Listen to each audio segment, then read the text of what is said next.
Look at my eyes. You guys want to do something? That's what I thought. No, that's what I thought. So that's just a disclaimer. Know your worth and recognize your shortcomings. This video is something I mainly wanted to make for myself, however, I have a feeling there'd be more people that can relate. Judging yourself and your worth in PvP, you risk falling into extremes, either being overly judgmental or anxious, ending up with the thought of, I'm dog shit, or becoming delusional. Messaging your teammates in text chat telling them that they're bad at the game, or calling your teammates trash while you yourself are underperforming. Contrary to popular belief, however, most people fall in the first category. Most bad players already recognize that they are not very good, and this video won't be about that. This video will be for the people who are judging themselves too harshly. I'll be giving my example, just so we're on the same page, regardless what people interpret as below or above average stats. Above average is about 1.0 KD and higher. Being able to trade your life as well as put in additional damage counts as above average, since the average majority of players can't even do that. I've been playing solo for around 80% of my PvP Destiny 2 experience. I don't play without compromise. I don't pad my stats. And I don't always just queue with a stack or a player better than me to stat boost. I don't care or mind when I have to play with friends with below average stats because they're friends. And it's more fun to play with them than stressing over performance, stats and KD. I don't stop playing the moment I manage to maintain a 2.5 KD over 3 flawless cards, and when I eventually met a player better than me who was willing to play together for a while, I made sure that I wouldn't delude myself with the improved performance I would get by continuing to solo a lot of my PvP content anyway to balance my stats. If I need to, I can hold my own against good players and players better than me. My primary shot is good enough for a game that already assists it generously. And if that screams loser mentality, I'll have to remind you the kind of game you're playing. Destiny 2 is not a skill-based game or a competitive game, yet people play it competitively. Yes, some people play to win. However, now I need to mention that we shouldn't judge people that try their best, or they play for stats, or they play to win, since this ultimately brings a level of enjoyment or sense of accomplishment that equates to having fun. In any case, nobody is morally superior in the way that they want to find enjoyment in a video game, unless this comes at the cost of harassing or verbally abusing or disrespecting people in their efforts. When that happens, regardless of the kind of playstyle or method of enjoyment those people practice, it becomes morally deficient.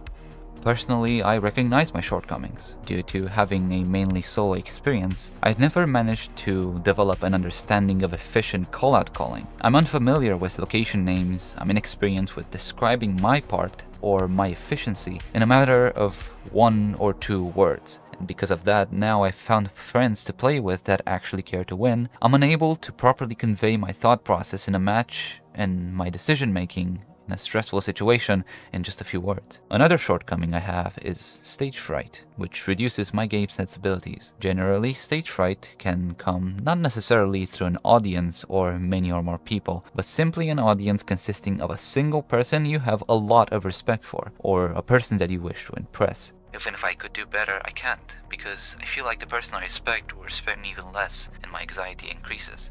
Am I doing well? Are they upset with me? Are they having a good time?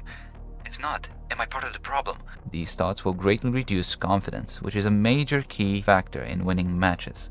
They will cloud your judgment for the moment and the ability to make appropriate decisions. The best solution to this is not to play with the person you respect more often, but to continue improving yourself and playing more with other people that show mutual understanding or respect. The problem is, if I solo queue, I never have to deal with these issues, ever. There's nobody to read, no voice to communicate their complaints to me or vocalize hints of displeasure. Even though this might cause more stress, this sometimes isn't a bad thing in moderation, since you and I need to get used to the way people think in a fire team and learn communication skills. You still need a little bit of stress and anxiety to improve. Staying in a social comfort zone won't help. Despite these shortcomings, I am confident in my aim, positioning, objective management, ability management, team tuning and timing, given that the people I play with also don't stress out too much, despite not usually caring about my performance at all. Just a year ago I was a 1.2 and I managed to steadily increase my overall KD, so I must be doing something right, if not actually improving my ability to deal with all the bullshit this game throws at me. However,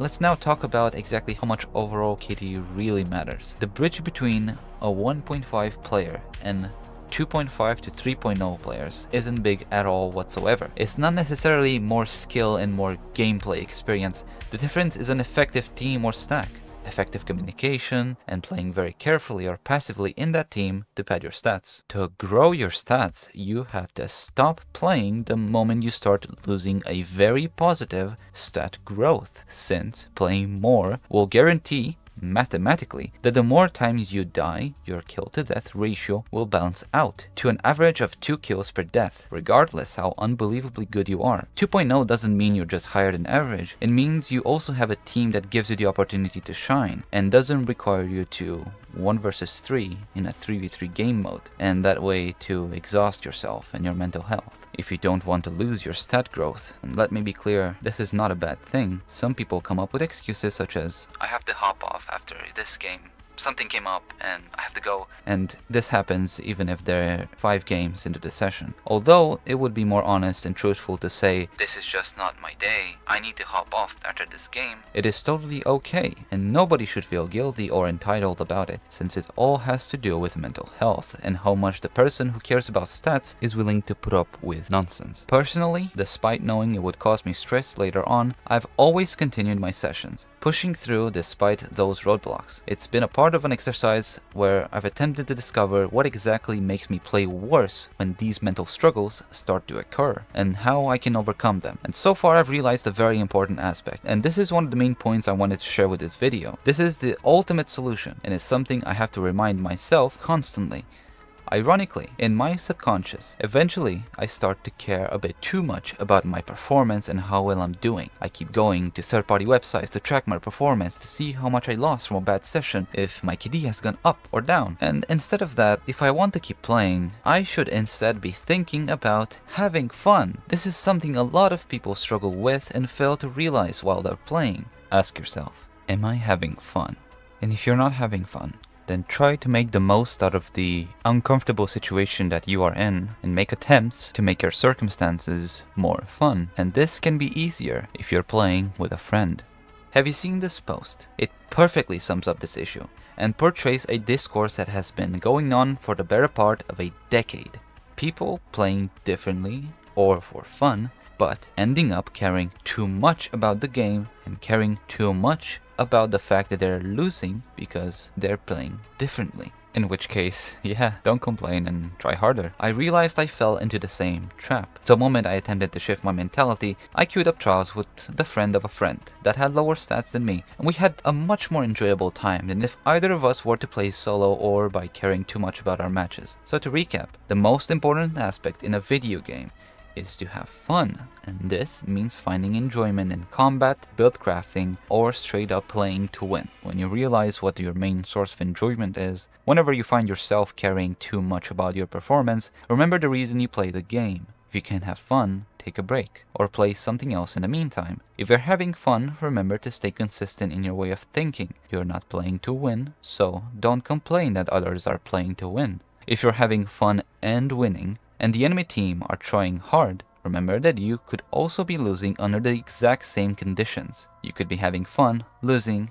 and the enemy team could be winning since they're playing to win. So the order of importance goes like this: source of enjoyment, mutual respect in combat, playing to win. I needed to make this video not just for myself, but for a few people out there that misinterpret my words or my thought process. Most people nowadays, me included, have shorter attention spans. Unfortunately, this means that digital interpersonal relationships carried online between people with differing personalities becomes impossible.